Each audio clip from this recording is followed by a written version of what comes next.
tiene un título de doctorado de la Universidad de Cambridge. Actualmente es consultor del Instituto Nacional de Salud, del Banco Mundial y del Fondo Mundial de Población de las Naciones Humanas, de las Naciones Unidas, perdón. Su conferencia se llama Matemáticas y Economía, diálogo entre ángeles y demonios. Y si quieres, Nicolás, puedes empezar.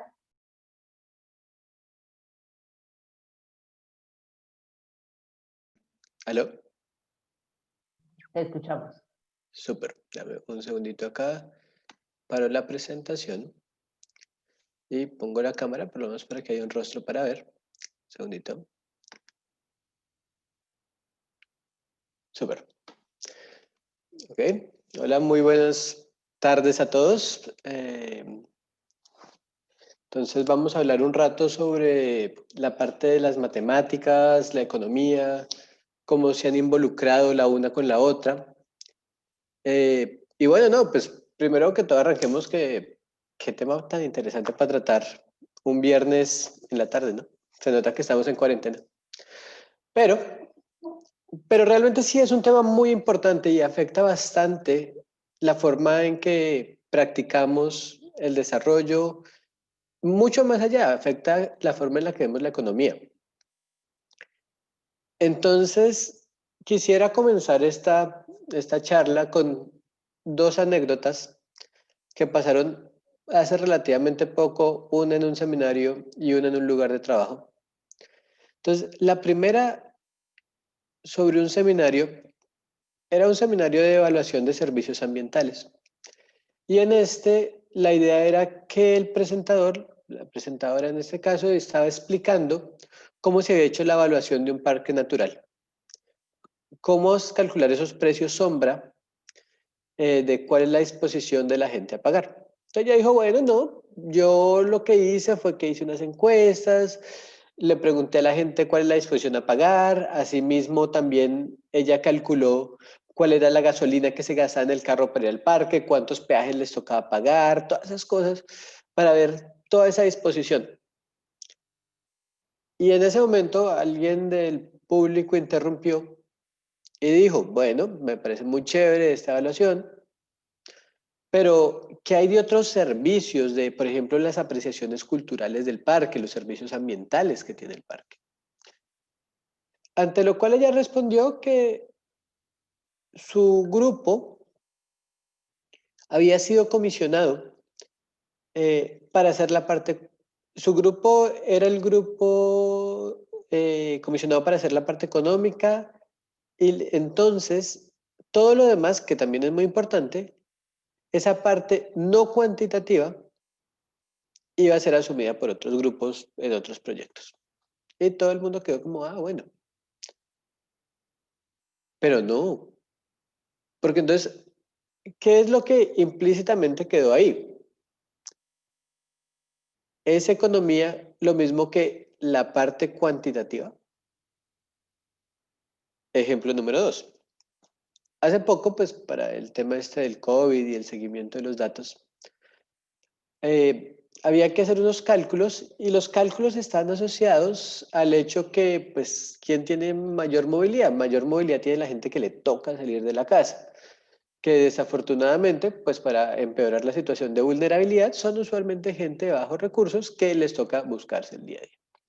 Entonces, necesitamos hacer unas mediciones relativas a eso y era, pues, lo que acabo de decir, una regresión lineal para ver cuál era la relación entre el nivel de ingreso o pobreza en general y la movilidad que se está viendo en los tiempos de COVID, el seguimiento de la cuarentena.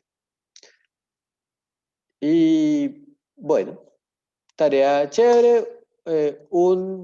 La persona que era encargada estaba haciendo unos análisis espectaculares y él mencionó, bueno, lo único que me falta hacer, asociado al punto que les acabo de mencionar, es la parte econométrica. Pero bueno, me puede que me morí ahí una cosa por no sé qué. Y yo le dije, bueno, no entendí, me perdí. O sea, ¿qué es la parte econométrica? Y él dijo, no, pues los análisis estos de la regresión entre los niveles de ingreso y la movilidad. Y dije, bueno, ¿y qué es la parte econométrica? Y él, no, pues eso, ¿no? Yo, no sé. O sea, lo que él me estaba describiendo en ese momento, por mucho una regresión lineal, pero algo mucho más relacionado a una correlación de Pearson, ver el grado de linealidad. Pero eso no es econometría. Eso es simplemente, pues, una correlación de Pearson, una regresión lineal. Eso es lo que uno aprende en estadística, uno sea ingeniero, sea físico, sea médico, sea economista. Pero el mensaje lo estaban mandando claro. Economista pareciera ser el que hace esas regresiones. Pero ahí, de hecho, la palabra esas también queda como rara, ¿no? Pareciera ser el que hace regresiones. Y, y bueno, ahí podemos arrancar a pensar solamente por discutir. Comentario al margen. En este momento yo no estoy en Colombia, estoy en Myanmar, son las 5 de la mañana. Entonces, comencemos un poquito suave mientras me voy despertando, qué pena. Y bueno, apenas ya me despierte, ya no sé dónde terminaremos. Entonces, para despertarme, comencemos hablando de eso. ¿Qué es, qué es eso de ser economista? Porque por ahora los dos ejemplos que les dije, el economista es una cosa rara, es una ciencia que se define por el método, no por el objeto de estudio. Entonces, pareciera, si nos guiamos por el primer ejemplo, que el economista es el que hace las cosas cuantitativas. Nuevamente, somos una herramienta, no un concepto. Si seguimos el segundo ejemplo, es más divertido aún, somos los técnicos que aplicamos la herramienta. Ni siquiera pues, profesionales en el sentido de tenemos un vademecum, un grupo de técnicas para aplicar a un tema de interés. Entonces, pues listo, para calentar hagamos un pequeño ejercicio mental al estilo Aristóteles y miremos que, comencemos por una fácil, comencemos por la econometría, antes de llegar como a modelación matemática más íntegra en su definición. Entonces, ¿qué es la econometría? Si fuéramos a definir algo, Aristóteles sugeriría, típico ejercicio de colegio, género próximo y diferencia específica. Género próximo, ¿en qué grupo de objetos estamos? Diferencia específica, ¿cómo nos diferenciamos de los demás del grupo? Entonces, econometría, ¿cuál sería el género próximo? Bueno, el género próximo pareciera ser la estadística aplicada. En ese género próximo, estadística aplicada, está la econometría, la biometría, la psicometría y otras metrías que la primera parte del nombre indica a la ciencia que le van a hacer el favor de medir cosas. Ahora bien, ¿cuál es la diferencia específica? ¿Qué hace al econometrista algo más allá de pues, alguien que está aplicando algo de estadística? ¿En qué se enfoca el econometrista? Y bueno, pues pensemos. ¿Hacer regresiones lineales? Eso es como todo el mundo las hace. ¿Qué otra cosa podríamos hacer? Bueno, de hecho, me gustaría ver de ustedes. ¿Quién tiene sugerencias? Por favor, escribamos una que otra en el chat, solo por curiosidad. ¿Cuáles creen? Por favor, escriban en el chat qué es lo que hace el econometrista especial y diferente de cualquier otro estadístico aplicado. Hacer regresiones e interpretarlas. Cada ciencia interpreta sus regresiones. Interpretar. Cada ciencia interpreta sus regresiones. Dar la lectura consciente. Nada. Muy bien. Sigamos. No, tiene que haber algo que nos diferencie. O sea, tampoco. Sentido económico. ¿Qué es el sentido económico? Esa es una pregunta más grande, no la vamos a discutir acá porque es así. Resolver problemas relacionados con sesgo de selección. Interesante. Y las formas funcionales no son al azar sugeridas por la teoría económica. Análisis cuantitativo. Nuevamente, análisis cuantitativo lo hacen muchas ciencias.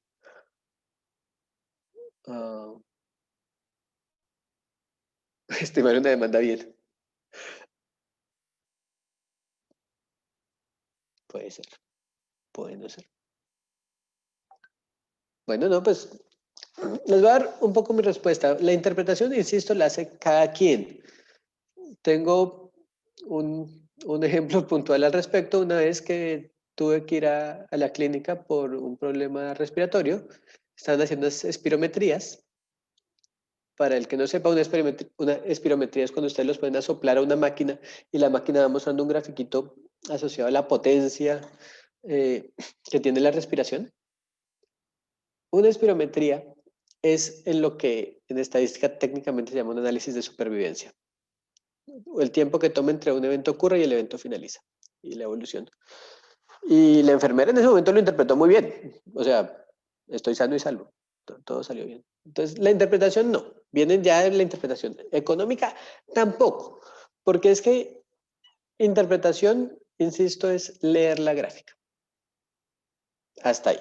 Si vamos a meter teoría económica, ahorita voy a hablar al respecto. Pero interpretar como tal, pues es leer. Pero hay alguien que mencionó lo del sesgo de selección. Y eso sí va un poco más allá. Y pensemos, digamos, manejemos la división tradicional que viene ahorita con la macroeconometría y la microeconometría. Comencemos por la macro. ¿Qué le importa a un macroeconomista que usa datos, que aplica? Así en estereotipo, y un estereotipo no muy alejado de la realidad, eso es pura serie de tiempo, ¿no? Entonces, serie de tiempo, serie de tiempo. Pero insisto, no es la proyección, porque la proyección la hace el ingeniero. Cuando uno piensa en un modelo ARIMA, un modelo VAR, unos filtros de Kalman, todo eso fue desarrollado por ingenieros de sistemas, sobre todo. Ahí poco o nada tenemos que hacer. Hay gente muy preparada que ha dado aportes, pero no es eso. Creería yo, y voy a plantear la tesis, ahorita nos vamos para la micro y la volvemos a ver, que lo que realmente enferma al economista, lo que más le preocupa, es la causalidad. De ahí viene la importancia, y esto sí es una diferencia con los demás, de la causalidad de Granger, Engel Granger o diferentes. ¿Y qué es lo que dice esta pequeña técnica que usa el economista que no se ve tan común en las demás? Corramos las dos series de tiempo. Miremos cuál reacciona primero. Y entonces, si una reacciona, una cambia y la otra reacciona, vamos a intentar sugerir que hay un mecanismo causal que hace que si una serie se mueve, la otra se mueva. Hay una causa. Y eso sí no es tan común. Curiosamente, nosotros también tenemos un ejemplo en la micro, porque la micro no es hacer paneles, ni siquiera las regresiones de Mincer donde uno pone un logaritmo para no sé qué, no, eso es una regresión log lineal. Cualquiera la hace cuando quiera ver un cambio porcentual en un cambio marginal. Eso no es lo que marca. ¿Qué es lo que marca? Lo que marca es esa insistencia cuasi que obsesiva por entender cuál es el mecanismo causal. Si yo muevo A, ¿qué pasa con B? Y de ahí, con esto voy a dar una pequeña discusión y voy a prestar la única diapositiva que les prometo mostrar, porque yo sé que en una discusión matemática, siempre que uno muestra una diapositiva se pierde la mitad de la audiencia, entonces prometo solo mostrar una. Viene el famoso ceteris paribus. ¿Qué es el ceteris paribus?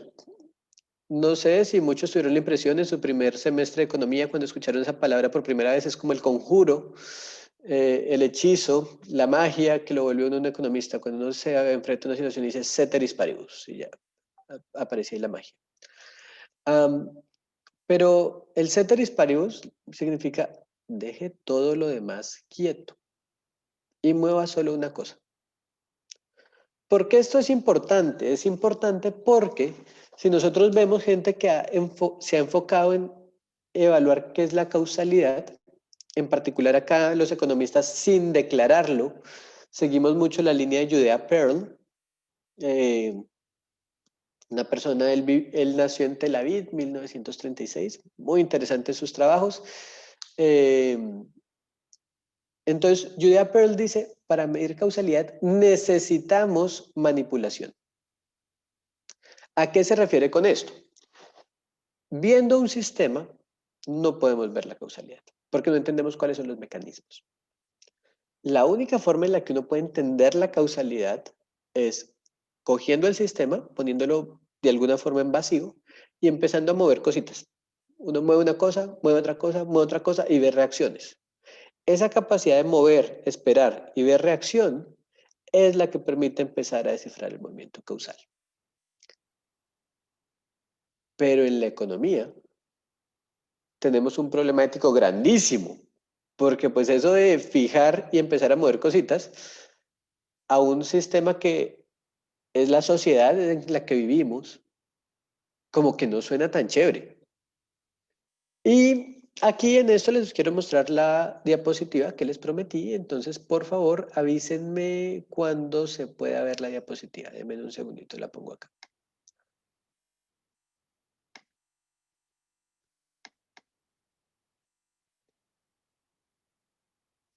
¿Aló?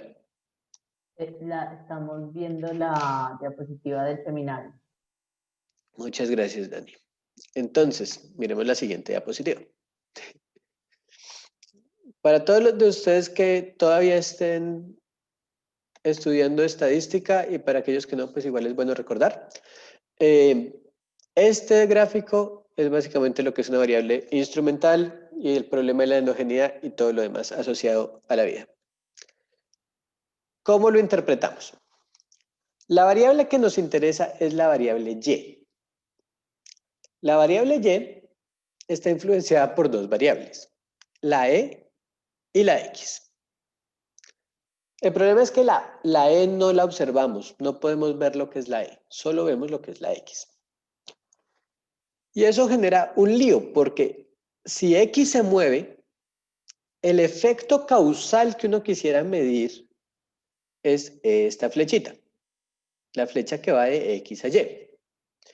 Pero si nosotros movemos X sin ninguna preocupación, lo movemos y ya, pues una parte se va a ir por la Y, por esta flecha que sí queremos, pero otra parte se va a ir por la E y la parte que mueva la E va a mover la Y. Y ahí es donde le embarramos, ahí donde necesitamos ese ceteribus paribus que diga, usted no se mueva, usted la quédese quieta por favor y todo el movimiento lo vamos a mandar por esta flecha. Si no, la regresión, el análisis, lo que se nos dé la gana de hacer, va a quedar atrapado en ambas flechas. Y entonces alguien dijo, muy bien dicho, bueno, pues busquémonos una variable más, a la cual vamos a llamar la z, y la z va a afectar la x, miren, hay una flechita, pero la va a afectar en un lado que no toca la e. ¿Sí ven? La e solo está afectada por lo rojo. Acá hay diseño. La z solo afecta lo verde. Entonces, si la z se mueve, y acá es muy importante la forma en que voy a decir esto. Si la z se mueve, va a mover la parte de x asociada al cambio de z. Y al moverse la x solo considerando un cambio de z, pues esta flechita que llega a la y va a llegar solo de la parte verde. Y si llega solo a la parte verde, pues muy bien por nosotros, no vamos a tener un escape por la E. Eso es el problema de endogeneidad y esa es la solución por variable instrumental.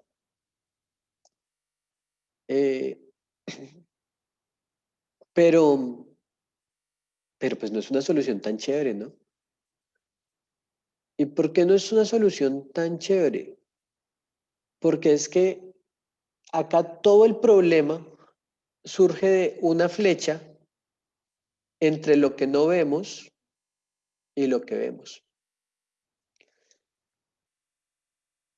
Surge de un miedo muy racional, no irracional, pero muy racional, en que haya unos caminos de causalidad, unos mecanismos causales que no estemos viendo en los datos, que no podamos adquirir. Y por esos caminos el cambio se disperse y entonces la información no quede clara. ¿Y qué embarrada? Porque entonces realmente nunca podemos solucionar el problema. Esta parte es imaginación, nunca la podemos probar, no importa lo que les digan, esta parte es fe. Es una habilidad retórica, denme un segundo, vuelvo a mí. Stop sharing. Hola muchachos. Entonces, esta es una habilidad retórica, porque es algo que no estamos observando, en decir que la tercera variable que nos vamos a sacar de la manga solo afecta una parte, pero no afecta a la otra. ¿Cómo lo probamos? No se puede probar, no importa lo que les diga Sargan. Al final es fe. ¿Y cuál es el lío? Que aún así lo hayamos logrado probar, entonces logramos probar exclusión y relevancia, que serían los dos principios de la variable instrumental. Viene un problema y es, ¿qué pasaría si aquella nueva variable instrumental también tiene una variable no observada que nos está generando otro camino de endogeneidad que no observamos? Y es lo que normalmente uno encuentra, de hecho, en cualquier seminario, cualquier presentación. Llega la persona y con una cara soberbia, llega a la presentación y dice, miren, esta es una variable instrumental muy buena porque la exclusión pasó así. Y después llega alguien y levanta la mano en el seminario con una cara mucho más soberbia y dice, ah, pero es que a usted se le olvidó que esta variable se relaciona con esto, esta se relaciona con esto, se relaciona con aquello, tan, y ¡pum! Volvió a tener endogeneidad, pero ahora a un nivel más allá. Y no sé, pero cuando uno ve esta historia, a mí me recuerda, lo primero que se me viene a la mente, es el poema del ajedrez de Borges, que dice, más o menos, Dios mueve al jugador y este mueve la pieza. ¿Qué Dios detrás de Dios la trampa empieza? De polvo y tiempo y sueño y agonía. Y ahí es donde quedamos, o sea, siempre que encontremos una variable instrumental, va a salir una retórica para otra, va a salir una retórica para otra, otra charla, hasta que algún momento uno tiene que parar y dice, no más, créanme, o hice lo mejor que pude, paren, no me ataquen. Pero ahí viene el problema. Porque es que, ¿por qué empezamos a hacer todo esto? ¿Por qué nos importa tanto la estadística en este caso? Ahorita vamos por la matemática. Porque el economista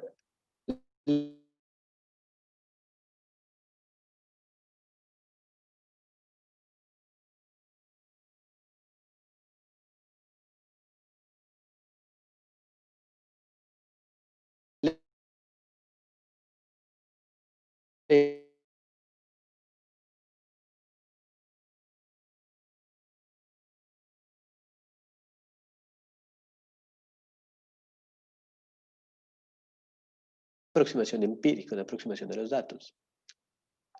Es ver cuál es la línea que ajusta. Y ya.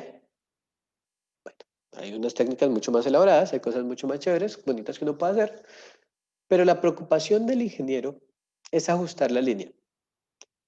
Ah, que es que no hay relación causal. ¿Qué me importa? Esta es la línea que mejor le pega a los datos. Pues bueno, no hay nada que pelear con ellos. Hicieron lo que prometieron. Mostraron cuál era la relación numérica entre variables que más le pega. ¿Es eso causalidad? No. Pero pues quedó bien hecho. la línea. ¿Qué dirían los científicos? Bueno, los científicos me refiero acá obviamente al estereotipo, digamos, física, química, biología, tal vez hasta cierto punto, cuando van a hacer un modelo. Entonces, digamos, el físico se levanta un modelo ahí de la nada. Dice, no, miren, ¿cómo es la gravedad? Para calcular la aceleración generada por la gravedad, vamos a asumir que hay un tiempo al cuadrado, un tiempo lineal. Esto, entonces, más o menos es una función cuadrática. Vamos a hacer muchas caídas, vamos a botar muchos objetos, medimos los tiempos, hacemos la regresión. Entonces, así miramos el efecto de la gravedad. Entonces, miden, calculan tiempo de caída, altitud, lo que sea, velocidad, usando una fórmula, una cuadrática, están estimando una cuadrática en el modelo lineal y ya. Y alguien les dice, no, pero es que, ¿qué le pasó con la causalidad? Pues el físico va a responder muy tranquilamente, pues no me importa. Mi modelo, mi visión de mundo eran estas variables. Mi teoría, y acá viene el punto de la teoría económica, dice, esta y esta me importan. Yo no tengo más en mi mundo, yo no necesito más. Que hay una Z más allá, ese es otro problema, ese es el problema de otra persona. Mi mundo es X y la Y. Ahí se acabó. Entonces, pues, ellos vienen con teoría económica, pues, de económica no, teoría de campo, digamos, de cada campo. Y ya, en ese momento, pues uno también queda desarmado. ¿Qué causalidad hay? O sea, ¿cómo nos inventamos aquella variable mágica que destruyó todo y construyó todo si el físico le dice, para mi mundo no hay más variables? Nos la dejaron clara. Y entonces, pues pensemos un poquito en el economista. ¿Qué hacemos? ¿Dónde nos quedamos? Entonces tenemos tres opciones. Opción número uno, la opción del ingeniero. Ajustemos datos. Ajustemos me refiero en un sentido técnico, no en un sentido de manipulación de datos. Pongamos los datos bien, miremos cuál es la correlación, bla, bla. Pero ¿cómo les damos interpretación? Bueno, nos toca decir ah, subjetividad y creemos que es esto a partir de experiencia, a partir de teoría, a partir de concepto. Pero como que eso no cala, eso no es la posición del economista. Nota, cuando estoy diciendo acá economista es un estereotipo caricaturesco de lo que se está viendo ahorita en lo que se llama el mainstream económico. Yo sé, hay de todos los animales en la Villa del Señor, pero insisto, estoy caricaturizando este prototipo que se está viendo cada vez más frecuente. Entonces, sí, si uno va a ajustar los datos y después tiene que echar un cuento, eso de echar cuentos suena de sociólogos. Suena como medio interpretación, subjetividad, ¿no? Como que no. Entonces, no es una opción. Dicho sea de paso y la verdad, en la práctica, eso es lo que se termina haciendo todo el tiempo. Pero bueno, vamos por el otro lado. Segunda opción, metámonos con variables instrumentales. También muy común si ven las publicaciones de todos los experimentos que se hacen, cuasi experimentos, todo eso. Y ahí tenemos un problema casi que más teológico, es un problema de fe. O sea, además de que le meten la subjetividad, tiene que meter un argumento tan chévere que hasta el más amargado le tenga que creer, convertirlo en la fe de uno. Como que tampoco. Y tercera opción, usemos teoría económica y la matemática asociada ahí. Mejor dicho, lo que dijo el físico, ¿no? O sea, mi mundo es esta variable, esta variable, esta variable, y yo uso la estadística es para calibrar los parámetros relevantes al modelo. Bueno, es una opción. Insisto, en la práctica realmente lo que todo el mundo termina haciendo es lanzar una regresión, esto no es economía, esto no es econometría, es más bien estadística aplicada, y hacen un análisis al respecto. Esa es la práctica. Pero sigamos siguiéndole el juego a lo que creemos que realmente hacemos. Para eso, como el tema se está poniendo un poquito más pesado y cada vez me estoy despertando más,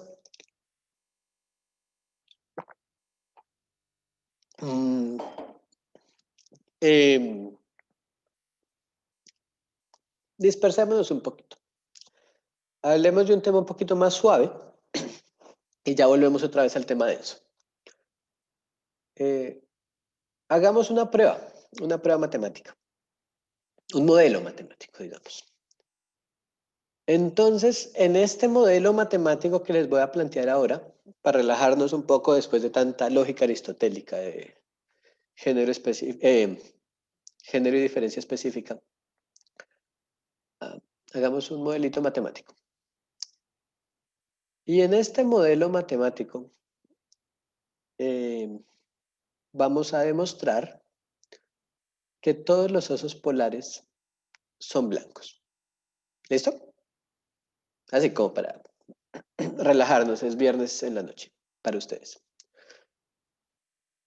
¿Cómo vamos a mostrar que todos los osos polares son blancos?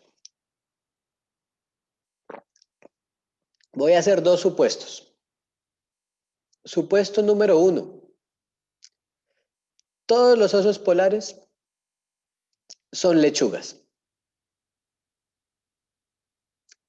Supuesto número 2. Todas las lechugas son blancas. Bueno, entonces, por la propiedad transitiva entre supuesto 1 y supuesto 2, concluimos que si todos los osos polares son lechugas y todas las lechugas son blancas, bueno, pues todos los osos polares son blancos. Queda demostrado. Solo por curiosidad, en el chat, ¿alguna objeción a la prueba?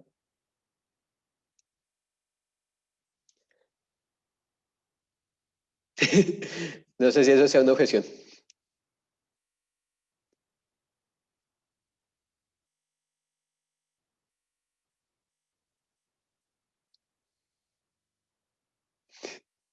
Ok. Basta con ver el oso para que no sea una lechuga. Lógicamente sí. Diego dice algo muy interesante. Basta con ver el oso para ver que no es una lechuga. Bueno, paso 1, nunca me importó que fuera una lechuga. Estoy haciendo supuestos. Y en principio yo tengo el derecho a hacer el supuesto que me da la gana. Y cuando ustedes ven a los ositos polares ahí en fotos todos bonitos con la familia o todos muertos por culpa del calentamiento global y las malas prácticas que tenemos, pues sí se ven como blancos. Bueno, excepto la típica foto donde se están comiendo la foca y está toda desangrada. Esa es roja. Pero sí normalmente se ven blancos. Pero para aquellos que no sepan, solamente por dato curioso, el oso polar es de piel negra y los pelos no tienen pigmentación. No tiene pelos blancos el oso polar. El oso polar es de piel negra y los pelos son transparentes, pero, translúcidos, pero la forma en que está estructurada, o sea, la parte estructural de los cabellos del pelaje del oso, los cabellos, todavía me estoy despertando, hace que la luz rebote y parezca blanco. ¿Qué pasó? Pasaron muchas cosas acá.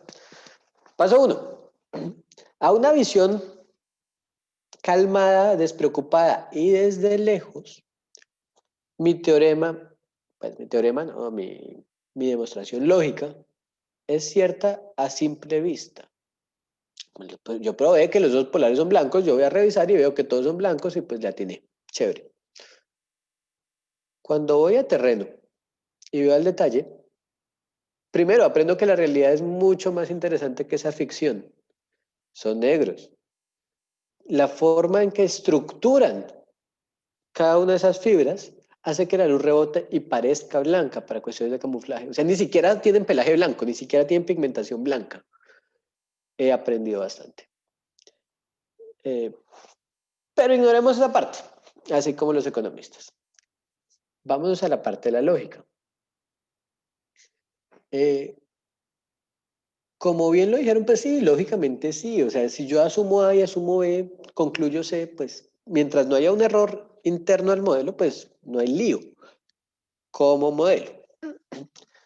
Y acá viene esa pregunta de derecho de qué tan qué tan responsables podemos hacer con los supuestos que se nos dé la gana hacer. Y qué tan loco, desquiciado es el ejemplo que les acabo de mostrar.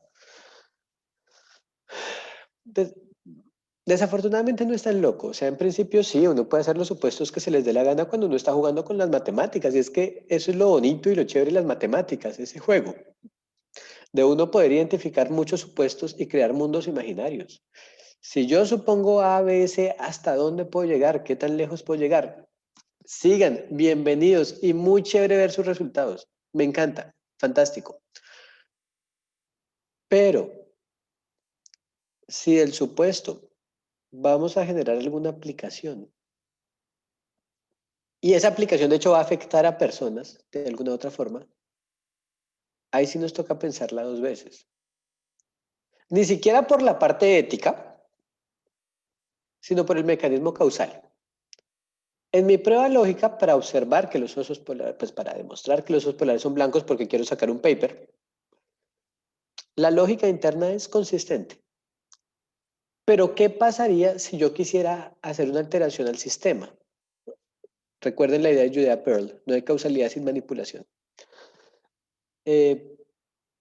¿Cómo puedo yo hacer una política pública para afectar el color de los osos? Pues este modelo es poco o nada informativo. O sea, si yo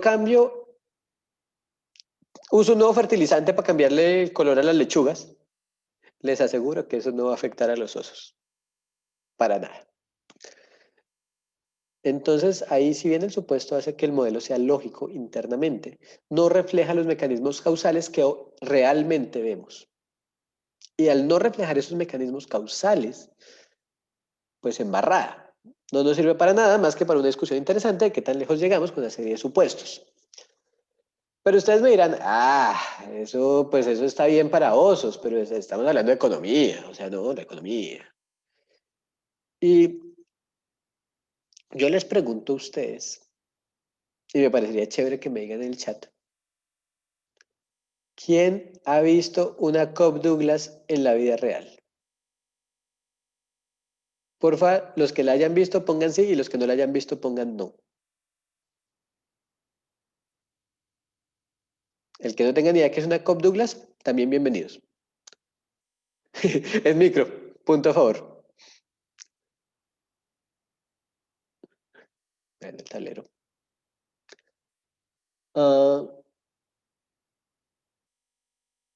Yo creo que ustedes sí la han visto, curiosamente. Hay una cosa que se llama el residuo de Solow. El residuo de Solow, muy bien popularizado por Salai Martin y Barrow, se hizo, es como una ola. El residuo de Solow, muy popularizado por Salai Martin y Barrow, es para ver cuál es la productividad de un país. ¿Cuál es este componente oculto de la productividad? De sus factores. ¿Qué se hace? Se coge la fuerza laboral de un país, se coge el capital, discusión larga, no vamos a hablar de eso. Se ponen en una Cobb Douglas y eso va a explicar el Producto Interno Bruto del país. El descache, es decir, todo lo que no lo logra explicar el capital y el trabajo, va a ser la productividad. ¿Cómo se hace esto en la práctica? Vayan a cualquier banco de la República, vayan a cualquier instituto de estudios económicos. Cojan capital, cojan trabajo, pónganlo en una Cobb Douglas, hagan la regresión lineal con la Y siendo Producto Interno Bruto, hallen los coeficientes de la Cobb Douglas, el error es el residuo de Solow y es lo que se entiende por productividad. Y así se mide si un país está siendo productivo o no. Y se salen políticas públicas al respecto. Uy, estamos siendo más productivos. No estamos siendo tan productivos. Y uno se dice, ¿en serio? ¿Cómo así? O sea, yo nunca sabía que si yo junto capital, sea lo que sea que eso signifique. Y mi trabajo en una Cobb Douglas, ¡pum!, salió por un mecanismo causal entendido por la Cobb Douglas, el Producto Interno Bruto del país. Yo creería que el Producto Interno Bruto del país es las cosas que yo produzco. Digo. Dicho esto me recuerda otro ejemplo raro pero divertido No sé quién haya escuchado la regla de Taylor. La regla de Taylor es una regla económica que, o sea, lo que dice es más o menos algo así como el Banco de la República pone la tasa de interés dependiendo de la inflación y el Producto Interno Bruto. Las desviaciones de las inflaciones. Si ustedes ven el paper original de Taylor, muy recomendado, de hecho me parece muy interesante ese paper, se llama Discretion versus Policy Rule in Practice, que es, pues, sí, o sea, la discreción en el sentido de hacer lo que se le da la gana versus seguir medidas de política en la práctica, de Taylor, 1993. Ese documento lo que dice, y me parece que está muy bien hecho y muy bien escrito, es que durante diferentes periodos, estudiando la evolución del Fed en Estados Unidos, pareciera seguir una tasa. Y de hecho, escribí solamente para que me crean, voy a leer lo que dice Taylor. Lo leo en inglés y después lo leo en español. Although there is no consensus about the size of the coefficients of the policy rule, it is useful to consider what the representative policy rule might look like. One policy rule that captures the spirit of the recent research and which is straightforward is, y ahí pone la regla de Taylor que uno ve en clase de macroeconomía. Leo en español. Aunque no hay ningún consenso sobre el tamaño de los coeficientes de una regla de política pública, es bueno considerar cómo se ve en la práctica una de estas reglas. Y una forma que captura este espíritu es la que recientemente ha mostrado seguir el Banco de los Estados Unidos, el Fed. Bueno, hay traducción e interpretación. Si no me creen, lean el paper para motivarlos. Pues me parece muy bien. El señor Taylor dice lo que es. Hice una regresión, estos valores le están pegando y ya, pareciera que el banco sigue esta regla. Es un ingeniero. Pero después se pega una descachada, porque después va a dar discursos, él es una persona bastante polémica, y él dice, el banco debería seguir esta regla. Y ustedes lo han visto en muchos debates de bancos de las repúblicas. El Banco de la República está descachado de la regla de Taylor, no le está siguiendo, por eso es que está esto malo, por eso... No. Si uno ve el paper de Taylor, él dice, Estados Unidos pareciera seguir una regla. No hay discusión de valor al respecto. Esto es lo que pareciera seguir. Y después habla de cosas buenas y malas de seguir reglas. Temas desconectados, lógicamente. Pero cuando vamos a echar cuento con la prensa, él dice, no, es que debería seguir. Miren cómo nos estamos alejando de la regla. Eso es lo que estamos en la mala. Y después alguien se le copia en otro país y dice, uy, es que nuestro banco no sigue una regla de Taylor, por eso estamos en la mala. Un juicio subjetivo a partir de una ecuación que no pretendía ser un mecanismo causal. Una belleza. Y entonces uno se dice, pero Taylor estaba consciente, o sea, Taylor sabía lo que decía, él sabía que estaba ajustando, no estaba atrapando el mecanismo. ¿Qué pasó? Y acá vuelvo al título un poquito de la presentación sobre el bien y el mal. Y uno se pregunta acá, típico conspiranoico, ¿por qué hacen eso? O sea, ¿por qué si hay gente que está consciente de que el modelo no está atrapando un mecanismo causal, puede estar reflejando, escribiendo algunas cosas, osos polares blancos?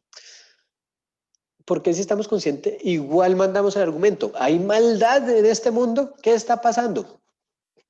Y bueno, eh, vámonos por Dante. Pues, ¿quién más? Tenemos que la Divina Comedia de Dante para entender los diferentes círculos del infierno y ver dónde cayeron estos economistas. Y sí, o sea, es muy feo. Yo, pues obviamente de una forma caricaturesca y una forma más bien para hablar por hablar, eh, sugeriría que esto tiende al noveno círculo. Por si acaso, el noveno círculo son los traidores. Y la razón por la que un traidor está en el círculo más bajo del infierno es porque actúa a conciencia del mal que hace. A conciencia del mal que hace. Y ustedes dirán, bueno, pues es que Taylor, pues, era macroeconomista. ¿Qué se puede esperar, no? O sea, son gente que trabaja en bancos. No, les voy a mostrar otro ejemplo. Un ejemplo que posiblemente le llegue el corazón a algunos, posiblemente no les llegue el corazón a otros. Hablemos de Krugman, Paul Krugman. Ahorita para muchos de ustedes que estén estudiando, el fan idol viene siendo más como Acemoglu, pero Krugman ha tenido sus momentos. O sea, Krugman es remediático y habla y echa cuento. Y, tiene opiniones muy interesantes. Pero las opiniones, y están bien, después hablamos de opiniones. De Stiglitz hablo ahorita después. Pero hablemos del Krugman académico, que coincidencialmente voy a citar a Stiglitz en eso. Y les voy a leer un parrafito del libro central donde Krugman genera lo que él llamó la nueva geografía económica. Dicho eso, ni es nueva ni es geografía, pero si quieren entender por qué no es nueva ni geografía, los invito a leer Ron Martin, de Geografía Económica. Buenísimos los artículos de él explicando todos los errores de Krugman. Esa es otra historia. Deben un segundo acá. Abro el archivo que lo tenía por acá abierto y voy a leer. Entonces, para la referencia exacta, estoy leyendo del libro The Spatial Economy, Cities, Regions and International Trade, 1999. La economía espacial, ciudad, región y comercio internacional, 1999, de Fujita, Krugman y Venables. Dice en el capítulo 1.3, trucos de modelación, agregador de Dixit-Stiglitz, modelo de iceberg, evolución y computadores. Procedo a leer. Voy a leerlo en español, el texto es en inglés, entonces me perdonarán algún error de traducción. Dice, nosotros los economistas históricamente tenemos un problema con la geografía económica porque muchas cosas son técnicamente inmonitoreables, no les podemos hacer seguimiento. Y por eso, de una medida más apologética, lo que nosotros terminamos haciendo es trucos de modelación. Supuestos que no son para nada realistas y no pretenden explicar cómo el mundo funciona, estoy leyendo, pero que esperamos que no hagan mucho daño al análisis. Uno de esos trucos de modelación, del que y que para algo se ha vuelto común en los nuevos modelos de comercio y de literatura del crecimiento, es la dependencia del modelo Dixit-Stiglitz de competencia monopolística. Bla, bla, bla, bla, parte aburrida. Parte aburrida, pero ahorita voy a hablar de eso. Y después Krugman dice, siguiente párrafo, nosotros estamos conscientes de que el modelo es irrealista y que muchas veces el libro debería llamarse Formas de jugar con una función CES, de sustitución de elasticidad constante. Sin embargo, segundo que perdí la página, sin embargo, las ventajas que presenta el agregador Dixit-Stiglitz son bastante buenas para probar nuestros puntos. Insisto, leí del libro directamente, lo pueden revisar ahí el que quiera y tenga la curiosidad. El libro, lo repito para Sergio, el libro se llama Economía Espacial, Ciudad, Región y Comercio Internacional de Fujita, Krugman y Venables. Es el principal libro de ellos sobre geografía económica, nueva geografía económica. Y ahí uno dice, bueno, qué acto tan vil. Bueno, vil no, honesto. O sea, la tiene clara, lo dijo de frente, in your face. A mí no me van a poder criticar porque yo les digo, esto no tiene nada de realidad, pero me pareció muy chévere y tiene resultados divertidos. Y ahí, de Ron Martin, no, todos son buenísimos. Y ahí uno, ¿qué dice? Uno dice, pues nada, ¿qué puedo hacer con eso? Krugman se delató solito. Insisto, que se haya delatado o no, Pues no hay lío, de hecho, punto a favor, es honesto, la tiene clara. Punto en contra, eso no es lo que dice cuando juzga algún país o juzga usando sus métodos algún paper, algo. ¿El qué está haciendo? Insisto, lo dice claro.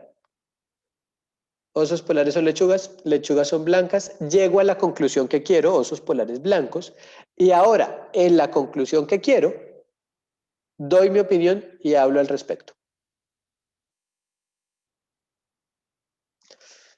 Pues no, a mí no me parece tan chévere, o sea, pues si él quiere sí, pero es que lo que pasa es que entonces uno se pregunta ahí, ¿y para qué tanta parafernalia? ¿Por qué necesitamos tanta estructura matemática, tanta ecuación, tanto boleo integral para decir lo que se nos dio la gana de decir desde el principio? E insisto, y acá vuelvo al punto de, uy, eso es de sociólogos. ¿Por qué necesitamos una estructura matemática para generar un argumento sólido de nuestro punto? ¿Por qué no podemos hacer, por ejemplo, a veces una etnografía de esas bien hechas que nos ayuda a entender relaciones entre actores, que nos ayuda a evaluar cuáles son los mecanismos que están generando un proceso? ¿Y por qué tenemos que hacernos los locos de que ahí no hay subjetividad y mandarla más bien a la matemática, donde la matemática en sí misma, como les estoy ilustrando en estos casos, esconde mucha subjetividad? Pero bueno, este es el que, como digo, yo lo mandaría al noveno círculo del infierno por esta conciencia cabal de lo que hace, pero está amañado, no, bueno, es desde el principio, o sea, no es que el argumento esté amañado, es yo quiero decir algo, puede ser bien, puede ser mal, no tengo valor de juicio sobre el argumento. ¿Cómo lo argumento? Es la pregunta. Y lo que se está viendo mucho, pero entonces acá voy al siguiente círculo del infierno, que se me parece más exótico. Lo que uno ve mucho es que dicen, listo, echemos un cuentazo así de 5 integrales, o sea, para leer el argumento uno no necesita saber inglés, uno necesita saber es griego, y ahí como nadie sabe griego, o como dirían algunas personas antes, eso quedó en griego, pues a todo el mundo le creen, eso se ve objetivo, o sea, uno que va a alegar cuando hay sumas y restas, donde uno cree que le metieron la subjetividad, ¿no?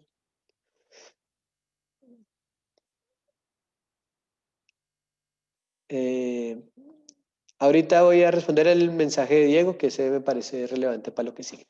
Pero déjenme seguir un momento, eh, porque ya estamos a punto de terminar con esto y después abrimos para preguntas, para discusión.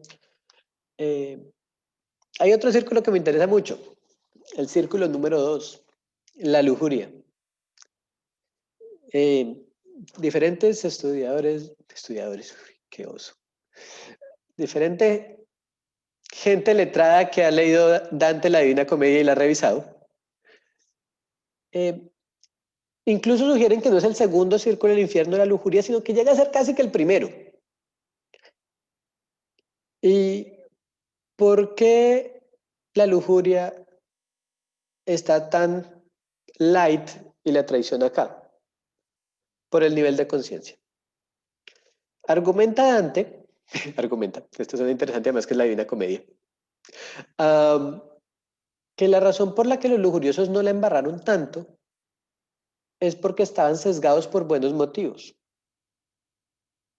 por amor, por lo que sea. Y eso nos hizo que no cayeran en cuenta que le estaban embarrando. Todo lo contrario a la traición, ¿no? Y por eso es la traición de Judas. Estaba consciente de lo que iba a hacer. Sobre Judas hay otras historias, eso va para otra charla. Entonces,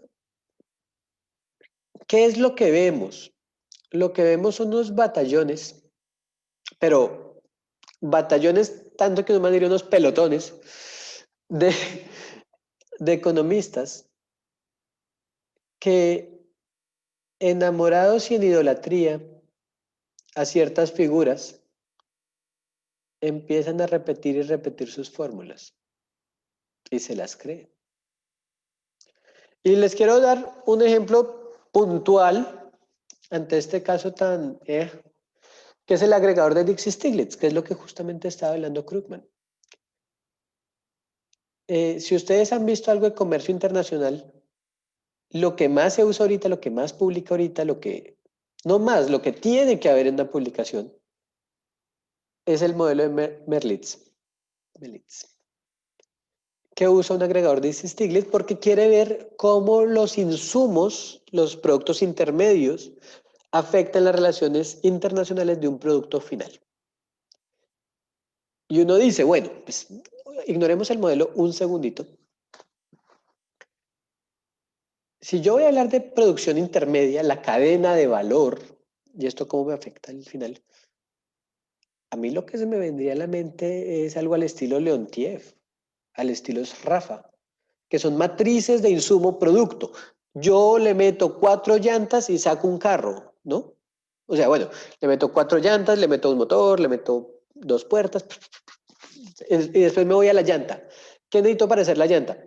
Necesito caucho, necesito las varillas estas de metal que tiene ahí internas, necesito no sé qué más, y voy uniendo, voy haciendo una matriz de insumo producto. ¿Qué es lo que vemos en la realidad? ¿Cuál es el agregador de Dixit-Stiglitz? El agregador de Dixit-Stiglitz es un truco que se hace con una función de elasticidad constante de sustitución, CES, que lo va poniendo todo junto y dice, miren, la verdad no me importa qué puse en la mitad, no me importa cuál es la estructura de la producción, no me importa cuál es la cadena de valor, me importa generar un índice de precio y un índice de cantidad y los pego, entonces el típico producto, la típica cantidad, multiplico y ya, eso era lo que sacaba de productos intermedios. Borré la estructura, o sea, cualquier mecanismo de estructura lo borré, pero eso es lo que dice Krugman. Todas las complicaciones de la belleza de la naturaleza de los cabellos del oso polar y cómo su estructura hacen que refleje un color que pareciera blanco, pues que es blanco. ¿Qué me importa? Quiero es que se vea blanco. No entiendo el mecanismo. Y de hecho, después el modelo de Merlitz hace una cosa más interesante, y es que usa una función, bueno, puede que esté un poquito mal, pero no mucho, por lo temprano, pero si no estoy mal, usa una Frechet o una función error extremo tipo 2, la una o la otra. Sobre los errores de productividad cuando no importan. Entonces, este es ustedes saben, un descache en la productividad cuando hace la econometría. Estas funciones, ¿por qué son útiles? Porque agregan fácil, o sea, uno puede hacer los cálculos analíticos cuando uno pone integrales. Muy bonitas. O sea, realmente es estéticamente interesante ver cómo la función se ve tan bonito y todos los cálculos van cuadrando y se van cancelando cosas. Muy chévere. Estas funciones de cola larga son súper exóticas de ver, o sea, procesos que generen eso son, por ejemplo, filtración de agua en suelos. ¿Dónde se ha visto eso? ¿Cuándo se ha visto eso? En un modelo económico. ¿Qué me importa? Mientras le ajuste. Así está bien. ¿Y qué es lo que pasa? Que entonces uno llega, joven y bello, a la clase, le muestran todas estas ecuaciones tan bonitas y bueno, uno dice, no, pues esto se ve como chévere. Y uno aprende y después uno se da cuenta que perdió tanto tiempo ahí que pues es lo único que sabe hacer y uno lo sigue haciendo y va repitiendo. Y incluso hay gente que sigue igual enamorada con esto. Y ante esto viene mi última comentario literario y después ahí sí ya les cuento un tema más chévere para cerrar esta parte. Y quiero leer un pequeño extracto del Reino de este mundo de Alejo Carpentier. Para aquellos que lo tengan identificado, súper por ustedes. Para aquellos que no lo tengan identificado, es uno de los libros bastiones del realismo mágico de este querido cubano, si mal no estoy. 90% seguro. Entonces, denme un segundito. Acá abro la lectura. Que la tengo acá. Entonces, si bien el libro me encanta, de Alejo Carpentier, lo que les recomiendo si quieren leer algo chévere es la introducción. Y de la introducción les voy a leer un pequeño parrafito, afortunadamente estoy en español, sobre una crítica que hace a los pintores en ese momento. Hace sobre el surrealismo. Y él dice, pobreza imaginativa, decía Unamuno, es aprenderse códigos de memoria. Hoy existen códigos de lo fantástico, basado en el principio del burro devorado por un higo. propuesto por los cantos de Maldoror, como suprema inversión de la realidad, a lo que debemos muchos niños amenazados por ruiseñores o los caballos devorando pájaros de André Masson. Pero obsérvese que cuando André Masson quiso dibujar la selva de la isla de Martinica, con el increíble entrelazamiento de sus plantas y la obscena promiscuidad de ciertos frutos, la maravillosa verdad del asunto devoró al pintor, dejándolo poco menos que frente al papel en blanco. Y tuvo que ser un pintor de América, el cubano Wilfredo Lam, quien nos enseña la magia de la vegetación tropical, la desenfrenada creación de formas de nuestra naturaleza, con todas sus metamorfosis y simbiosis, en cuadros monumentales de una expresión única en la era contemporánea. Ante la desconcertante pobreza imaginativa de un Tanguy, por ejemplo, que desde hace 25 años pinta la misma larva pétrea bajo el mismo cielo gris, me dan ganas de repetir una frase que enorgullecía a los surrealistas de la primera jornada. Frase en francés y después él traduce. Hay todavía demasiados adolescentes que hallan placer en violar los cadáveres de hermosas mujeres recién muertas. Esos surrealistas, supremamente políticamente incorrectos. ¿Quién lo hubiera imaginado? Pero no es muy distante de la realidad que estamos viviendo en la profesión. ¿Cuántos de los modelos no los asumimos con criterio? El modelo tuvo su belleza en su momento, tuvo su arte, pero si no le ponemos criterio, pues. Y lo que decía Alejo Carpentier, que es en otro contexto, es muy cierto. O sea, si nos venimos con estas aproximaciones externas, estas modelaciones de con, ¿cómo vamos a apreciar la belleza de los problemas de la realidad? Y ustedes saben, por ejemplo, esa ha sido una crítica muy grande en temas de desarrollo. Teorías de desarrollo en países desarrollados, pues no son las mismas que en países de desarrollo. La realidad es diferente, la forma de observarla es diferente. Pero bueno, eso estuvo muy oscuro, por decirlo menos. ¿Existe el cielo?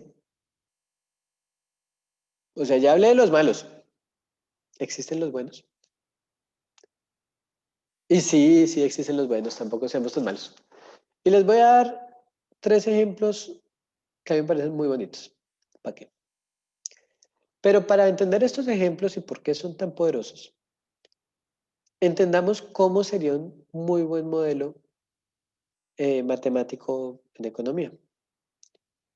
¿Dónde viene el problema realmente? El problema viene en la generación de los supuestos. Porque, insisto, ustedes supongan lo que quieran y lleguen a la conclusión que quieran. Súper chévere, muy bien por ustedes. Muestran esos modelos, me encantan, porque eso demuestra su creatividad y su potencial para construir algo con bloques.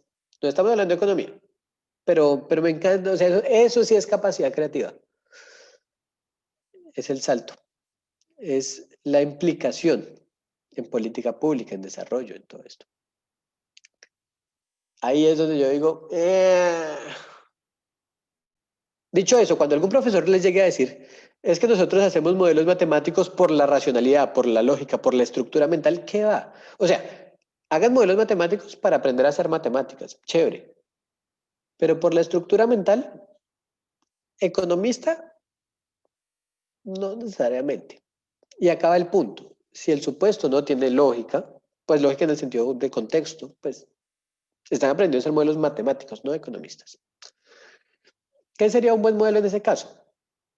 Un buen modelo sería, cojamos una serie de supuestos y expliquemos qué de la realidad estamos reflejando en cada supuesto. Yo supongo A porque creo que la realidad se maneja así. Y bueno, justificamos. Yo supongo B porque creo que la realidad se refleja así. Yo supongo C Y después de tener una lista clara de supuestos bien fundamentados de por qué creemos que la realidad parece ser así, traducimos los modelos ecuaciones, de las ecuaciones mandamos alguna conclusión y después la conclusión la leemos con ese mismo diccionario, la traducimos en términos de implicación y ahí sí estamos hablando de algo que tenga sentido. Curiosamente, el trabajo que me parece lo máximo para hacer esto es un trabajo súper técnico del famoso Kenneth Arrow. Arrow, ustedes lo habrán escuchado por muchas cosas como el equilibrio general, donde pues la gente le gusta criticar bastante y sí, tiene mucho que criticar, pero era una persona muy venerable en ese tema. Era una persona que respetaba mucho las matemáticas y las tomaba en serio. Y acá voy a, el trabajo de él se llama Pruebas del teorema de sustitución, un caso general. Teorema de sustitución, no importa ahorita, pero pruebas del teorema de sustitución. Arrow, 1951, es un artículo que hizo para una compilación que hizo Kupfman, que Kupfman era otro duro, unas personas increíbles. Y Arrow está hablando de sistemas de producción, algo así como las matrices insumo productos de Rafa. ¿Y dónde viene la belleza de este texto? Que él arranca haciendo exactamente lo que les digo. Yo voy a modelar una producción así porque creo que se maneja así. Por si acaso, ¿qué es una producción para Arrow? En este paper, una producción era un vector donde tenía una entrada positiva y varias entradas negativas. Las entradas negativas eran los insumos, la entrada positiva era el producto. ¿Cuál era la lógica de él? Ustedes llegan y ustedes nada de Cobb-Douglas, nada de sustitución. Ustedes tienen una lista. Yo, para hacer un ponqué, necesito 4 huevos, 2 libras de mantequilla, 1 kilo de azúcar y 2 tazas de leche. Una lista. Entonces viene mantequilla, menos 2. Huevos, menos 4. No sé qué, menos, ta. Igual, 1. ¿Qué es ese 1? Es un ponqué. Y uno dice, pues sí, me suena. Y así, dejando todo muy claro qué significa cada supuesto, concluyen su teorema. Y ahí uno dice, pues muy bien. O sea, muy bien porque es que además el teorema uno lo puede retraducir a decir, ah, eso lo que implica es esto. Y bueno, si bien el teorema me parece muy bien escrito, ese paper me parece lo máximo, el teorema no es tan asombroso. Entonces, sí, cayó en el cielo, pero no cayó en un máximo círculo del cielo. Quiero mencionar brevemente mis 2 teoremas favoritos. Y les quiero explicar por qué estos sí se ganaron el cielo de una. Así. Teorema número 1. Ventaja comparativa ricardiana, pero no la que ustedes han visto. Porque lo que ustedes ven en clases es una extrapolación casi que cosmológica de lo que les muestran en el tablero. ¿Qué les muestran en el tablero? Les muestran un eje con vino, un eje con queso y demuestran cómo 2 países que producen vino y queso en diferentes combinaciones, incluso si uno es mejor en ambas cosas, les va mejor a los 2 comerciando. Eso es lo que les muestran en el tablero siempre. Si están de buenas, les muestran una pequeña generalización que hizo Dornbusch para productos en línea, pero no es tan chévere. Pero no, el teorema de verdad es muy chévere porque lo que dice la teoría es, no somos 2 personas, no somos 2 productos, somos cuantos productos queramos, cuantas personas queramos y cuantas recetas, así como les acabo de decir con Arrow, queramos. Y siempre nos va mejor si todos trabajamos juntos. Y ahí lo que me parece más chévere es que la lógica se la vuela. ¿Por qué? Porque es que uno diría, pues si somos 4 y 3 somos mejores que el cuarto, ¿por qué no nos hacemos los 3 en grupito? La sacamos del estadio y el cuarto que se pudra, pero en promedio somos mejores. No, el teorema dice, no, todos juntos. Y todos juntos nos va mejor. ¿Qué es lo que se me hace chévere este teorema? Les invitaría ni siquiera a probarlo, sino solo a plantearlo. Primero, matemáticamente es muy interesante, ni siquiera se puede captar con integrales, necesitan unos elementicos ahí de topología muy chéveres para probarlo. Entonces la matemática es retadora, no es hacer integral y derivar igualar a cero y creer que eso es matemática. Pero más allá, el resultado es inesperado. Uno dice, wow, ¿cómo así? ¿Qué pasó? ¿Cómo así que si la gente trabaja en grupo le va mejor? ¿Qué es eso? Muy chévere. Teorema número 2, el famoso teorema popular, Folk's Theorem. ¿Qué dice el teorema popular? El teorema popular lo que dice es, sí, insisto, versión caricaturesca, tiene una versión más técnica. Si nos vamos a ver la cara por mucho tiempo, no nos vamos a querer traicionar el uno al otro. Simple definición del teorema popular. El hecho de que haya repetición genera la construcción de normas de comportamiento que así si uno llega un día a ese contexto, uno dice, pero ¿qué hace esta gente? ¿Por qué no desvía? ¿Por qué no aprovecha su posición de poder? ¿Por qué no toma esto que le genera incentivos perversos? La gente dice, no, es que yo no lo quiero hacer, yo no quiero abusar de mi poder, yo no quiero abusar de mi posición, porque le voy a ver la cara a esta persona todos los días del resto de mi vida.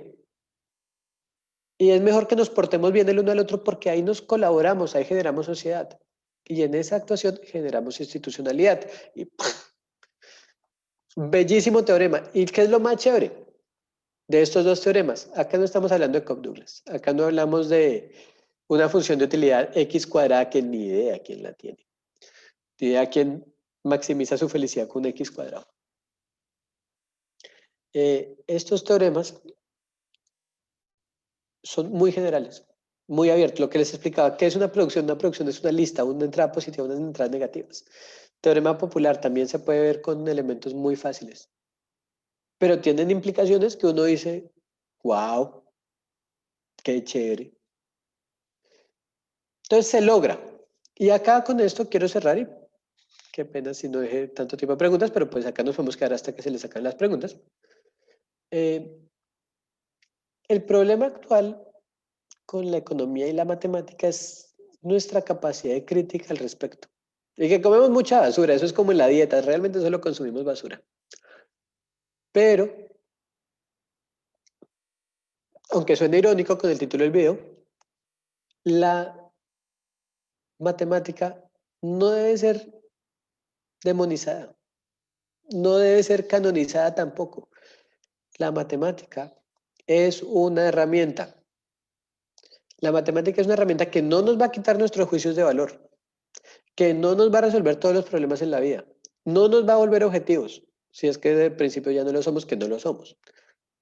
Pero es una forma más de probar cosas, es una forma que sí nos da algunas estructuras para visualizar, lo que les dije estos dos teoremas. Lo más chévere que me parece es que son contraintuitivos. Le muestran a uno que hay cosas que pasan que uno no se las espera. Qué chévere. Pero hasta ahí. Tenemos que ser más íntegros, más complejos, ver diferentes opiniones, ver diferentes formas de atrapar un problema.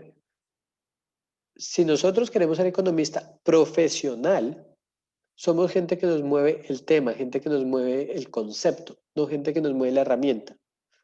Sin hablar bien o mal, al que lo mueve la herramienta es el técnico, al técnico lo mueve la técnica. El profesional usa herramientas para improvisar y solucionar el problema de su profesión. Entonces, pues ya es a criterio de cada uno, sin buenos ni malos, ni demonizaciones ni nada, qué queremos ser y cómo utilizamos las herramientas que tenemos para lograrlo. Y bueno, con esta conclusión casi que teológica, termino de hablar, qué pena, espero que no los haya aburrido demasiado, pero no sé, bienvenido a cualquier pregunta que tengamos. No sé, Dani, ¿tú qué sugieres para Sí. coordinar? No, estamos, cualquier pregunta que tengan, si quieren hacerlas mejor en el chat, también las podemos leer. Estamos atentos.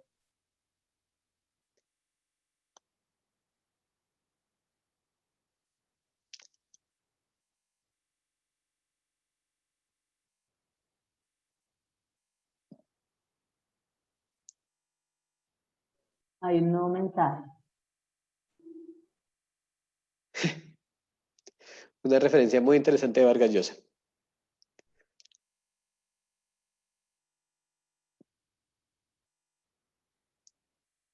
Mientras escriben preguntas, comentario al margen, pero muy aplicado en los tiempos modernos.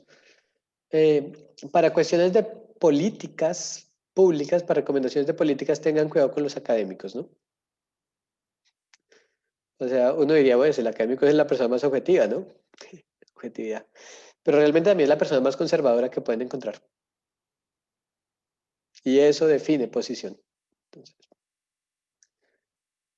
mando el comentario. Hola, hola. ¿Sí, Julián? Una pregunta. Ah, pues la voy a hacer acá, no quería escribirla en el chat.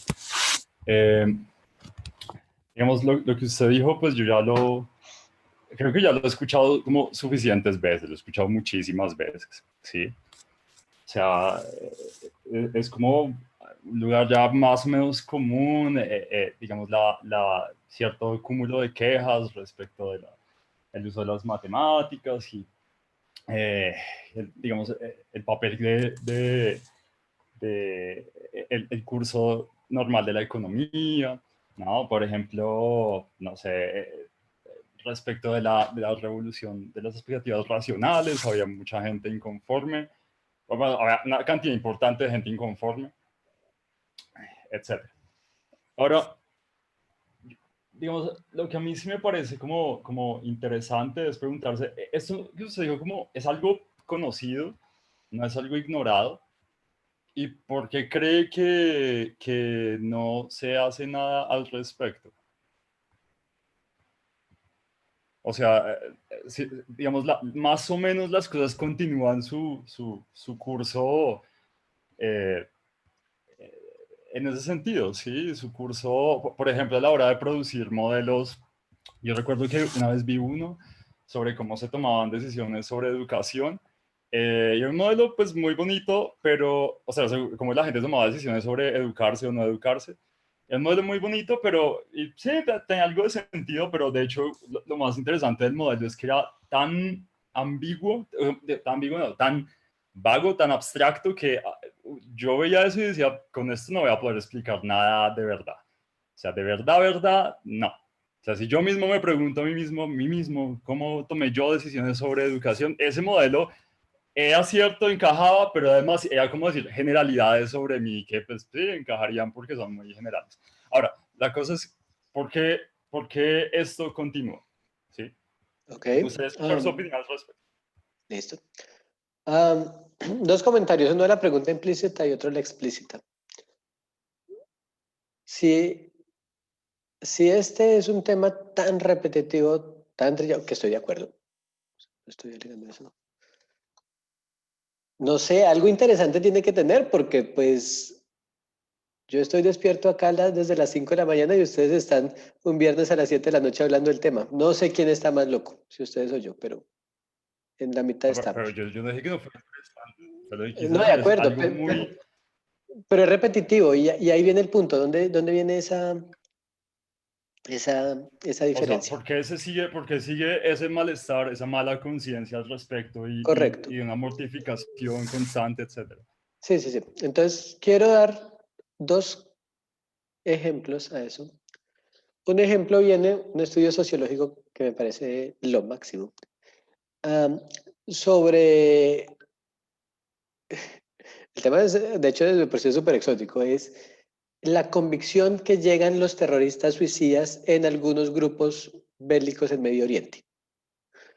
En particular, el estudio trataba de Hezbollah y Hamas. Y Hezbollah, lo que plantea el estudio es que normalmente las técnicas que usan en estos grupos es que si yo quiero involucrar a alguien para convencer... Ah, bueno, porque ¿qué venía? Venía, en ese momento en la literatura venía el estereotipo de que es que era el Islam el que los corrompía y la religión y cómo les lavan el cerebro. Puro cuento. Eh, ¿Qué es qué es lo que uno estaba viendo en la práctica? O sea, borrándose los estereotipos, borrándose los estigmas, ¿qué pasaba en la realidad? Veíamos que estos grupos le pedían a los nuevos integrantes que hicieran crímenes pequeños, pero suficientemente buenos para meterlos a la cárcel. Y uno dice, pues qué embarrada, o sea, lo quieren registrar, lo quieren dejar de una vez fichado como el malo, pero insisto, no lo suficiente, o sea, no lo vamos a dejar clavado en la cárcel, solamente para amargarle la vida. ¿Y por qué era esto importante? Porque es que apenas usted le amargaban la vida, cuando usted salía le acaban de quitar oportunidades laborales. Apenas usted salía de la cárcel salía con un estigma, pero tenía un grupo que sí lo quería. Y entre ya si salgo del grupo salgo con bastantes estigmas, o más bien refuerzo mi posición del grupo para mejorar y desarrollar mi entorno ahí, bueno, la decisión parece un poco más lógica. Y bueno, por fuerza de repetición se genera convicción y esa es otra parte de la teoría que no me importa. ¿Qué es lo que vemos en la academia? Si no es lo mismo. Obviamente, aprendemos los modelos que nuestros profesores pues, con mucho cariño han aprendido. Y dependiendo del caso, insisto, en la Villa del Señor hay de todos los animales. Muchos, sobre todo, insisto, en universidades que sean centros de investigación pura, que esto afortunadamente no pasa a mi criterio en Colombia, pues es gente que se ha dedicado toda su vida a hacer el mismo modelo de Merlitz. Si salen, no tienen más opciones. ¿Cuál es la mejor opción? Seguir en el cuento. Y así se refuerza. De hecho, estoy hablando más o menos de lo que hace el teorema popular. Entonces, cuando nosotros vemos, estamos en un bien club. Queremos estar en el club, queremos ser miembros del club. Estar en el club nos quita las otras opciones, fortalecemos posición. Interesante, pero triste lo que pasa. Entonces, ¿por qué no se hace? Bueno, algunos porque pues, no se dan cuenta y otros porque ya no tienen salida. Sin embargo, y acá viene una razón chévere para hablar del tema, el noveno círculo del infierno contra el segundo círculo. Si ustedes no son conscientes de lo que hacen y la embarran, pues qué embarrada. Pero ahora ustedes, por lo menos 30 personas, 29, son conscientes de que toca pensarla, toca tener cierta ética de alguna forma cuando uno genera estos modelos. Y ya, si no la tienen, culpa de ustedes. Y ahí sí que el diablo los juzgue. ¿Ven? Que si esto va a cambiar, depende. Si ustedes siguen las teorías, por ejemplo, de Kuhn o de Merton, pues la ciencia cambia un funeral a la vez. Toca esperar a ver quién se muere primero. Toca esperar que una revolución gigante, no sé. Cambios graduales, no tanto, pero sí se ven movimientos. Sí se ve que hay interés por otros temas y sí se ve, por ejemplo, que a los economistas les están creyendo menos, cada vez más. Se ve, y para darles un ejemplo súper preciso, en los bancos. Muchos de los bancos ahorita no están contratando economistas, están contratando directamente ingenieros de datos, ingenieros en general, incluso físicos, porque ellos dicen, si yo lo que quiero es ajustar una línea, ¿para qué voy a traer a alguien que sepa otras cosas que no tengo ni idea? Más bien traigo un ingeniero que sabe ajustar la línea. Y el mercado está llamando. ¿Qué es lo que hace el economista? Está cerrando filas. Además hay otro problema, que este es un problema más de estigma, y es que se ha generado una cosa rara y es que el que critica a los matemáticos, los critica porque no sabe matemáticas. Entonces viene el típico comentario de, ay, es que usted, lo que pasa es que usted no entiende, es que ustedes no saben cuál es la lógica, es que ustedes, por eso es que no lo lograron, más o menos. Y es un estereotipo, un estigma, realmente no es cierto, pero el estigma se refuerza en que al otro grupo también le genera un odio innecesario por las matemáticas. Ah, es que todo lo que sea matemáticas es malo, es que no sé qué, y genera polarización. Siendo que, insisto, son herramientas de lo que estamos hablando, no es ni siquiera una ideología, usamos una herramienta u otra herramienta, pero como las generamos idealizaciones, porque teníamos esta objeción por la objetividad y el otro grupo decía no, y este le decía es que usted no sabe matemática, y el otro le decía es que usted solo sabe matemáticas. Y lo forzan a uno en el método de crecimiento, posiblemente por la parte de bien club, de tomar posición. Entonces ya cuando uno tiene los que se logran dar cuenta que realmente eran matemáticas, eran herramientas, pues se dan de cara contra un mundo en el que eran dos partidos y tenían que elegir un bando y sin querer eligieron uno en un tiempo que generó influencia. O sea, mejor dicho, decisiones que uno tome tienen efectos a futuro. Entonces, por eso resumiría básicamente que son los problemas donde sale la persistencia. Y, uy, qué referencia tan horrible la que acaban de poner al respecto, pero bueno. Perdón, solo una cosa más.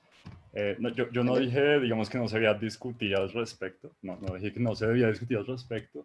O sea, lo que preguntaba era por qué se discutía tanto al respecto y se resolvía tan poco. O sea, y era una pregunta, no era como, hey, resuélvanlo, sino, ¿por qué pasa eso?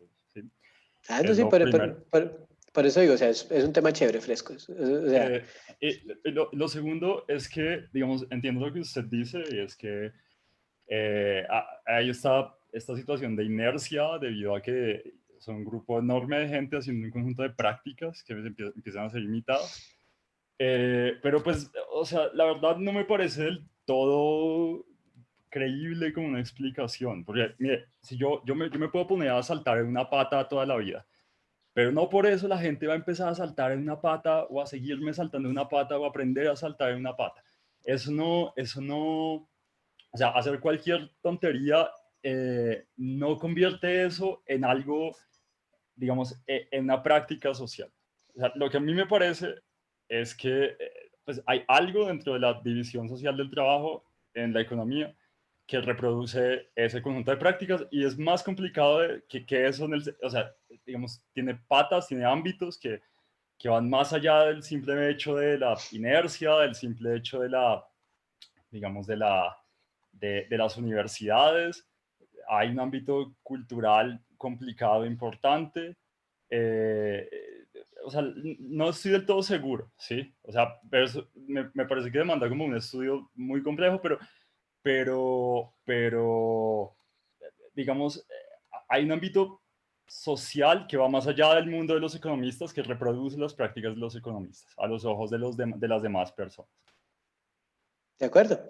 Y ahí, pues, con cierro para seguir otra pregunta. O sea, como bien lo dice Julián, si usted se pone a saltar sobre una pata, o mucha gente se pone a saltar sobre una pata, los que tendrían un problema serían los patos para conseguir pareja.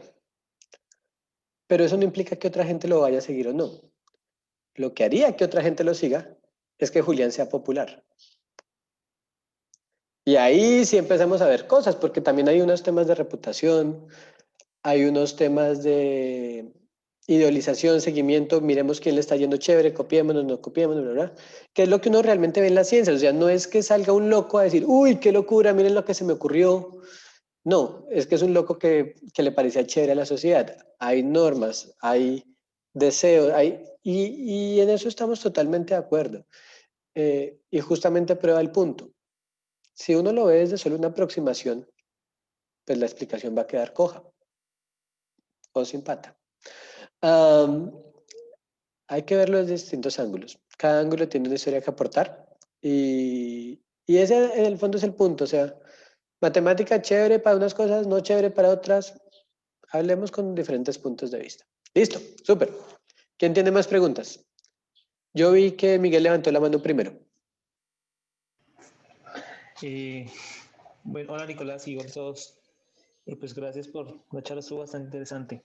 Yo quería simplemente decir que hay cierto tipo de cosas que podrían explicar lo que comentaba Julián, y es si hay una crítica como tan constante, ¿por qué no ha cambiado?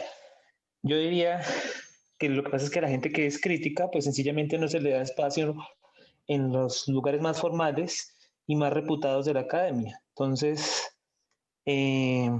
todo eso, tú mencionabas al inicio algo que conocemos como mainstream económico, que está institucionalizado a través de revistas, universidades, etcétera, y es lo que termina explicándose que los cambios no se den. Entonces, terminan siendo voces marginales.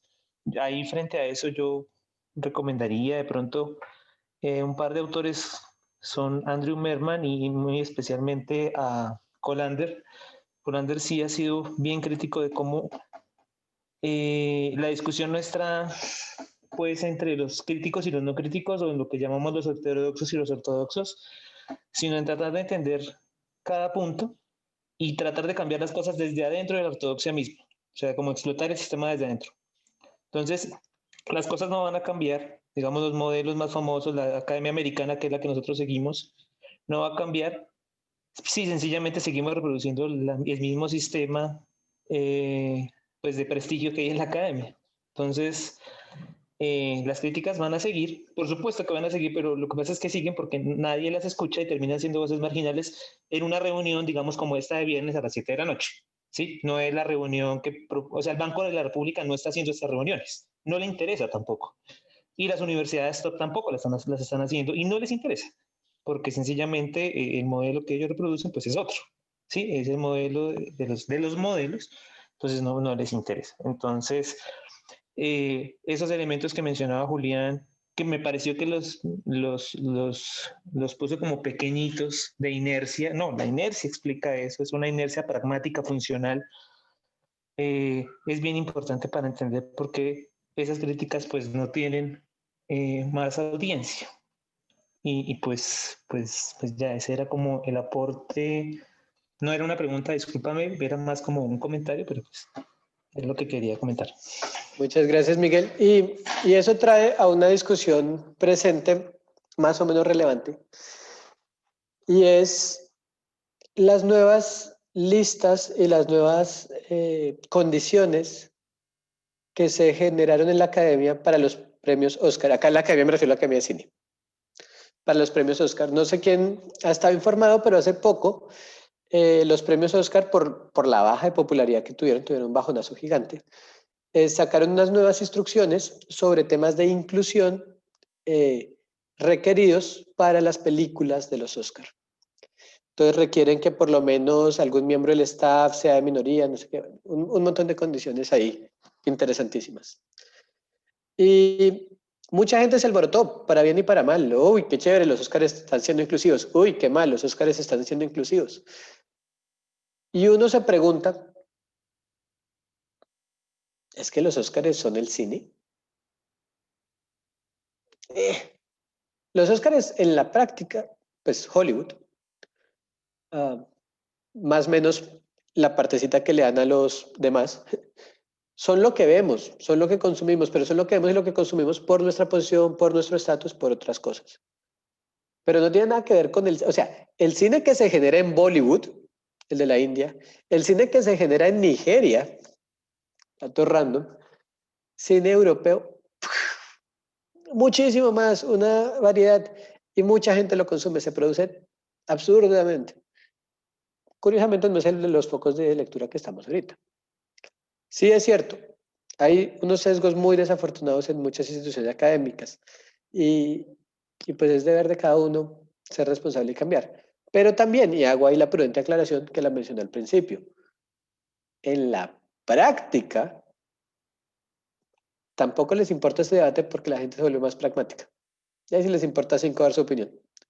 O sea, economistas en terreno, UNICEF, vamos a hacer un estudio de no sé qué, Programa Mundial de Alimentos, vamos a hacer un estudio de no sé qué. ¿Qué importa la teoría económica? Ahí sí todos tenemos el enfoque ingeniería. Vamos a ver cómo se comportan los datos. Generamos unas estadísticas descriptivas y metemos unos conceptos asociados a los temas. Todo esto que estamos hablando, ¿qué importa? Y bueno, eso también habla mucho de la desconexión de esta torre de marfil que se genera en la academia cuando la academia no ve la realidad en terreno. Entonces, sí, no, de acuerdo, hay una gente muy amargada en esta vida.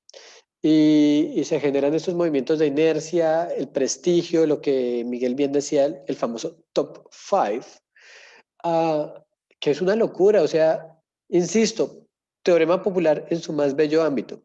Si llega una persona de por fuera y dice, ¿cómo así que a los economistas solo les importan 5 revistas académicas? Las demás incluso pueden tener efectos negativos. O sea, acá no estoy diciendo que publicar en una sea mejor que en otra. Acá estoy diciendo que si uno no publica en una top 5, pero publica en otra, puede que eso afecte negativamente su hoja de vida. ¿Qué es esa locura? Si lo que importa debería ser la idea, no el lugar de publicación. Y segundo, ¿qué tal que incluso algunas revistas usen al top 5 como criterio para saber en la etapa de rechazo que uno llegó a la top 5 si el artículo es bueno o malo en esa revista sin siquiera haberlo leído? Miren, por ejemplo, Labor Economist, en los criterios. Entonces uno dice, ¿en qué mundo vivimos? Pero pues hay una inercia brutal. ¿Y cómo solucionamos? Pues, por una parte me parece que los grupos de crítica, así como Miguel, Julián en su momento, tienen su virtud, o sea, uno discute, reflexiona el tema, pero lo más importante es en la práctica y cómo nuestra ética profesional de qué es lo que estamos diciendo o qué tanto nos limitamos a repetir lo que ya se ha dicho antes. Había una pregunta de Alejandro Acelgas. Me gustaría saber si tienes una opinión sobre los estudios de persistencia histórica de Nun o Acemoglu. De lo que he visto me sorprende que lograron sacar conclusiones muy fuertes sobre el desarrollo histórico analizando pocas variables. A mí también. Esa es mi opinión. Me parece sorprendente. Además, y acá hago una pequeña nota de modelación. Siempre, suena una ironía, pero digamos que la regla está, yo sí confío que si se cumple es un 99.999% de los casos. Siempre que ustedes escuchen a alguien hablar de la palabra equilibrio, olvídense del concepto de tiempo. El concepto de tiempo ha sido ignorado. Cuando ustedes llegan a un equilibrio es un punto fijo que no se mueve por definición, entonces el tiempo es irrelevante. Cualquier discusión histórica con la palabra equilibrio parece un oxímoron. No sé, ¿alguna otra pregunta?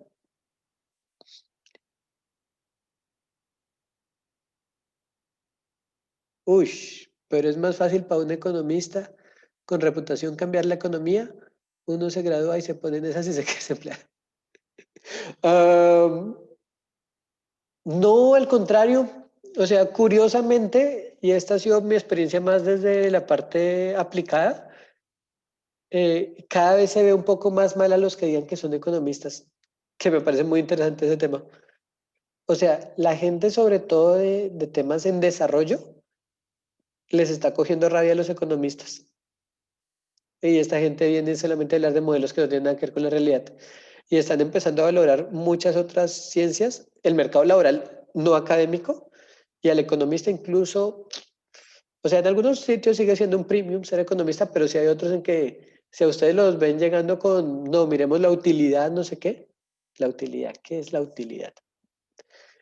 Si está sumando, restando puntos. No sé, ¿algún otro comentario?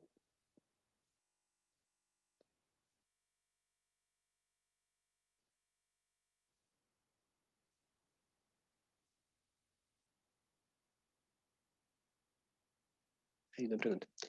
Una pregunta por la ignorancia. ¿Algún modelo ha servido para algo? ¿Ha resuelto algo? Creo que es parte de la... No, los dos modelos que les acabo de decir me parecen encantadores, o sea... bueno, perdón, vocalizo la pregunta.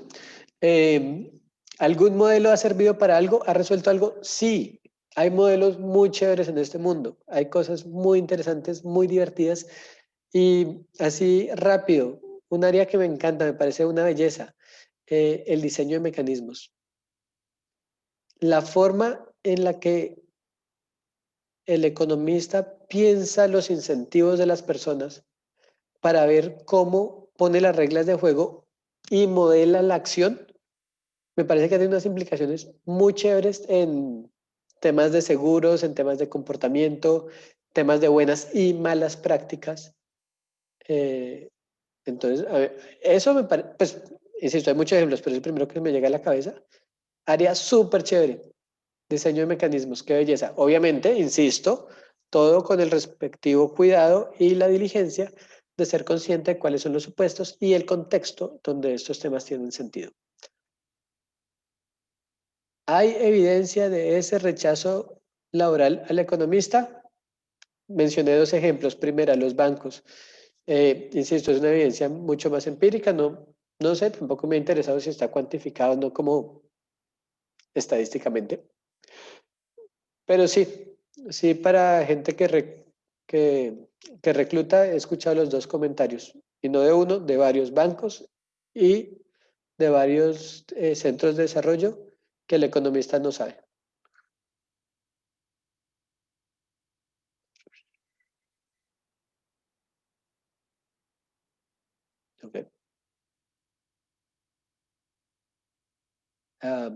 ¿Algún otro pregunta?